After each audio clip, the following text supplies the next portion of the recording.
આકાશવાણી સમાચાર અમિતા વાંઝા વાંચે છે. સૌપ્રથમ મુખ્ય સમાચાર. પ્રધાનમંત્રી નરેન્દ્ર મોદીએ નવા સંસદ ભવનનો શિલાન્યાસ કરતા કહ્યું કે નવું સંસદ ભવન એક એવું સ્થાન હશે જે 21મી સદીમાં ભારતની આકાંક્ષાઓને પૂર્ણ કરશે.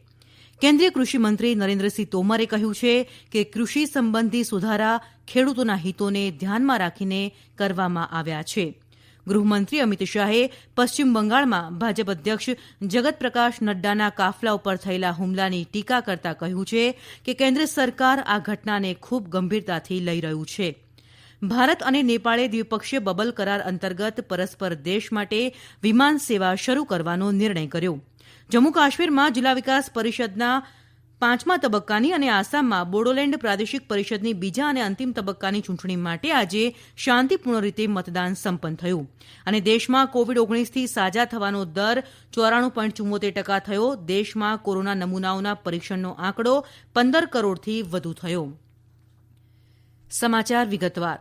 પ્રધાનમંત્રી નરેન્દ્ર મોદીએ આજે નવી દિલ્હીમાં નવા સંસદ ભવનનો શિલાન્યાસ કર્યો. આ પ્રસંગે પ્રધાનમંત્રી નરેન્દ્ર મોદીએ જણાવ્યું કે નવું સંસદ ભવન એક એવું સ્થાન હશે જે 21મી સદીમાં ભારતની આકાંક્ષાઓને પૂર્ણ કરશે. તેમણે એમ પણ જણાવ્યું કે નવું સંસદ ભવન આત્મનિર્ભર ભારતના નિર્માણનું સાક્ષી બનશે. પ્રધાનમંત્રી નરેન્દ્ર મોદીએ એમ પણ ઉમેર્યું કે ભારતની લોકશાહી સદીઓના અનુભવથી વિકસિત થઈ છે. દરમિયાન ઉપરાષ્ટ્રપતિ વેંકૈયા નાયડુએ જણાવ્યું છે કે આજનો દિવસ એ ભારતના સંસદીય ઇતિહાસમાં સ્વર્ણ અક્ષરોમાં અંકિત થાય તેવો છે. ટ્વીટ સંદેશમાં શ્રી નાયડુએ વધુમાં જણાવ્યું કે નવું નિર્માણ થનાર સંસદ ભવન આપણી પ્રાચીન પરંપરાઓ અને 21મી સદીની આકાંક્ષાઓ બંનેનું પ્રતીક હશે. આ પ્રસંગે લોકસભા અધ્યક્ષ ઓમ બિરલાએ જણાવ્યું કે સંસદ ભવનમાં નવા બિલ્ડિંગનું નિર્માણ આગામી 100 વર્ષની જરૂરિયાતોને ધ્યાનમાં રાખીને કરવામાં આવી રહ્યું છે. અત્રે ઉલ્લેખનીય છે કે નવું સંસદ ભવન 971 કરોડ રૂપિયાના ખર્ચે બનાવવામાં આવી રહ્યું છે, જેમાં હાલના સંસદ ભવનની તુલનામાં વધુ સમિતિ રૂમ અને રાજકીય પક્ષોની કચેરીઓ હશે. સંસદ ભવનનું આ નવું બિલ્ડિંગ આત્મનિર્ભર ભારતના લોકશાહીનું એક એવું મંદિર હશે જે રાષ્ટ્રની વિવિધતાને પ્રતિબિંબિત કરશે.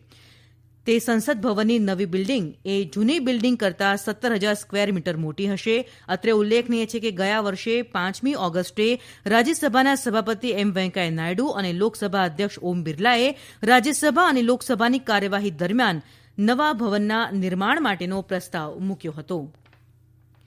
સરકારે જણાવ્યું છે કે કૃષિ સંબંધી સુધારો ખેડૂતોના હિતોને ધ્યાનમાં રાખીને કરવામાં આવ્યો છે. આજે નવી દિલ્હીમાં પત્રકારોને સંબોધતા મંત્રી શ્રી તોમરે જણાવ્યું કે આ કૃષિ સુધારાથી ખેડૂતો પોતાની ઉપજ કૃષિ મંડીથી બહાર કોઈપણને પોતાના ભાવે વેચી શકશે. તેમણે એમ પણ જણાવ્યું કે સરકાર કૃષિ સુધારણાની જોગવાઈઓ અંગે ખુલ્લા મને વાત કરવા તૈયાર છે. વધુમાં મંત્રી શ્રી તોમરે જણાવ્યું કે નવા કૃષિ કાયદાથી ખેત પેદાશો પરના લઘુત્તમ ટેકાના ભાવ ઉપર કોઈ અસર નહીં પડે. મંત્રી શ્રી તોમરે એમ પણ જણાવ્યું કે સરકારે ટેકાના ભાવ અને મંડીઓને લઈને ખેડૂતોની ચિંતાઓ દૂર કરવા માટે દરખાસ્ત મોકલી હતી, પરંતુ ખેડૂત આગેવાનોએ તેનો અસ્વીકાર કર્યો હતો. કૃષિમંત્રીએ એમ પણ જણાવ્યું કે સરકાર ખેડૂતોની ચિંતાઓ દૂર કરવા માટે તેમના તરફથી અનેક સૂચનોની રાહ જોઈ રહી છે, પરંતુ તેઓ કૃષિ કાયદો પાછો ખેંચવા લેવા માટે ખેડૂતો મક્કમ બન્યા છે. મંત્રી શ્રી તોમરે કરાર આધારિત ખેતી અંગે ખેડૂતોને ભરોસો આપ્યો કે તેમની જમીન પર ઉદ્યોગપતિ હક નહીં જમાવે. તેમણે એમ પણ જણાવ્યું કે ગુજરાત, મહારાષ્ટ્ર, હરિયાણા, પંજાબ અને કર્ણાટકમાં ઘણા સમયથી કરાર આધારિત ખેતી ચાલી રહી છે. ગૃહમંત્રી અમિત શાહે પશ્ચિમ બંગાળમાં ભાજપ અધ્યક્ષ જગત પ્રકાશ નડ્ડાના કાફલા ઉપર થયેલા હુમલાની નિંદા કરી છે અને કહ્યું છે કે કેન્દ્ર આ ઘટનાને ખૂબ ગંભીરતાથી લઈ રહ્યું છે. એક ટ્વીટમાં શ્રી શાહે કહ્યું કે રાજ્ય સરકારે આ પ્રાયોજિત હિંસા માટે પશ્ચિમ બંગાળના શાંતિપ્રેમી લોકોને જવાબ આપવો પડશે. તેમણે આરોપ લગાવ્યો કે તૃણમૂલ કોંગ્રેસના શાસન હેઠળ પશ્ચિમ બંગાળ અરાજકતા અને અંધકારના યુગમાં પ્રવેશ્યું છે. ભારત અને નેપાળે દ્વિપક્ષીય બબલ કરાર અંતર્ગત પરસ્પર દેશ માટે વિમાન સેવા શરૂ કરવાનો નિર્ણય કર્યો છે. દુનિયાના ઘણા બીજા દેશો સાથે પણ ભારતે દ્વિપક્ષીય રીતે વિમાન સંચાલન માટે આ પ્રકારની વ્યવસ્થા કરી છે. સૂત્રોના જણાવ્યા અનુસાર ભારતે કેટલાક સમય પહેલા આ મામલે નેપાળને જણાવ્યું હતું અને હાલમાં વિદેશ સચિવ હર્ષવર્ધન શ્રીંગલાની નેપાળ યાત્રા દરમિયાન નેપાળે આ કરાર બાબતે સહમતિ દર્શાવી છે. આ વ્યવસ્થા ભારતીય નેપાળી વિદેશી ભારતીય નાગરિકો એટલે કે ઓસીઆઈ અને પીઆઈઓ કાર્ડ ધારકોને લાગુ પડશે. આ સિવાય માન્ય ભારતીય વિઝા ધારકો પણ આ સુવિધાનો લાભ લઈ શકશે. શરૂઆતમાં દિલ્હી અને કાઠમાંડુથી બંને દેશો માટે દૈનિક એક વિમાન ઉડાન ભરશે. જોકે હાલની તબીબી સંબંધિત માર્ગદર્શિકાનું બબલ કરારમાં પણ પાલન કરાશે, જે અંતર્ગત વિમાન સેવામાં રવાના થવાના 72 કલાક પહેલાનો આરટીપીસીઆર ટેસ્ટ રિપોર્ટ બતાવ્યા બાદ જ મુસાફરીની મંજૂરી આપવામાં આવશે. જમ્મુ કાશ્મીરમાં જિલ્લા વિકાસ પરિષદના 5મા તબક્કાની ચૂંટણી માટે આજે શાંતિપૂર્ણ મતદાન સંપન્ન થયું. આજે સવારે 7 વાગે શરૂ થયેલ મતદાન બપોરે 2 વાગે સમાપ્ત થયું. બપોરે 1 વાગ્યા સુધીમાં 43.27% મતદાન થયાના અહેવાલ છે. આ તબક્કામાં 37 બેઠકો માટે મતદાન થયું હતું. આસામમાં બોડોલેન્ડ પ્રાદેશિક પરિષદની બીજા અને અંતિમ તબક્કાની ચૂંટણી માટે આજે શાંતિપૂર્ણ મતદાન સંપન્ન થયું. પ્રાપ્ત માહિતી અનુસાર આ તબક્કામાં 79% મતદાન નોંધાયું છે. આ તબક્કામાં આસામના ચિરાંગ અને કોકરાઝાર જિલ્લામાં 19 બેઠકો માટે મતદાન યોજાયું હતું. કુલ 111 ઉમેદવારો ચૂંટણી જંગમાં હતા. મતગણતરી શનિવારે થશે. રાષ્ટ્રીય માનવ અધિકાર પંચ દ્વારા આજે નવી દિલ્હી ખાતે માનવ અધિકાર દિવસની ઉજવણી કરવામાં આવી. ગૃહરાજ્યમંત્રી નિત્યાનંદ રાયે વર્ચ્યુઅલ માધ્યમથી કાર્યક્રમને સંબોધ્યું હતું. આ પ્રસંગે મંત્રી નિત્યાનંદ રાયે જણાવ્યું કે વૈદિક કાળથી ભારતમાં માનવ અધિકાર અસ્તિત્વમાં છે.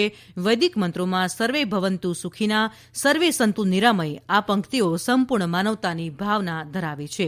વર્ષ 1948માં આજના દિવસે રાષ્ટ્રસંઘની મહાસભાએ માનવ અધિકાર અંગેના વૈશ્વિક ઘોષણાપત્રનો સ્વીકાર કર્યો હતો. આ ઘોષણાપત્રમાં ન્યાય, સ્વાતંત્ર્ય અને શાંતિના પાયા તરીકે દરેક વ્યક્તિને સમાનતા અને ગૌરવ સહિતના અધિકારની વાત કરવામાં આવી છે.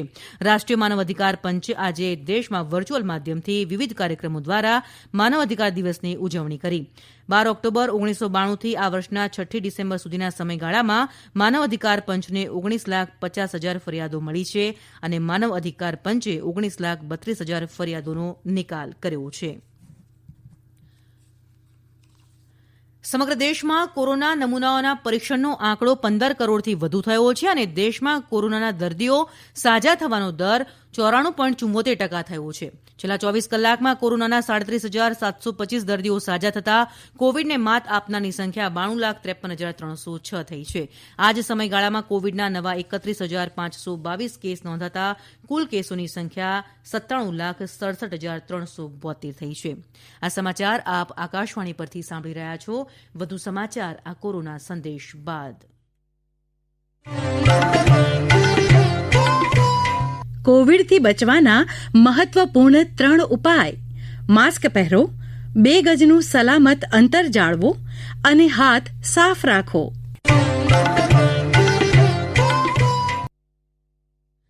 સંરક્ષણ રાજ્યમંત્રી શ્રીપાદ નાયકે જણાવ્યું છે કે ભારત વિરોધી તાકાતનો સામનો કરવામાં મીડિયાની ભૂમિકા મહત્વપૂર્ણ છે.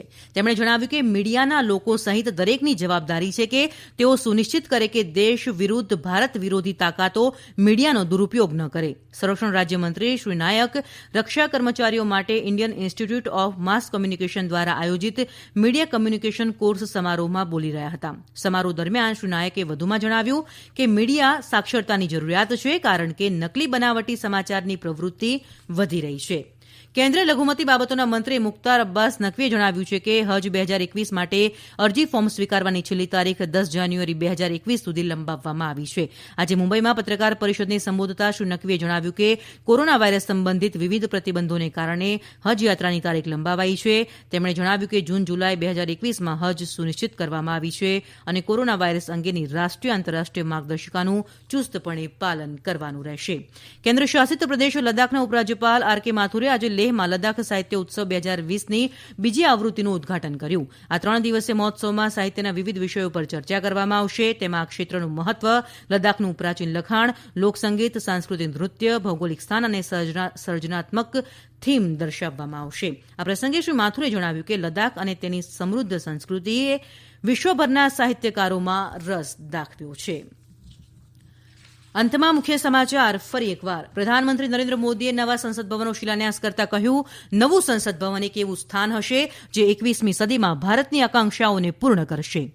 કેન્દ્રીય કૃષિમંત્રી નરેન્દ્રસિંહ તોમરે કહ્યું, કૃષિ સંબંધી સુધારા ખેડૂતોના હિતને ધ્યાનમાં રાખીને કરવામાં આવ્યા છે.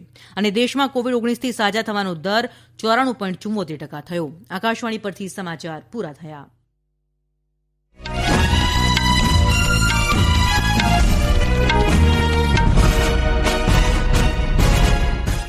नरेंद्र मोदी ने नई दिल्ली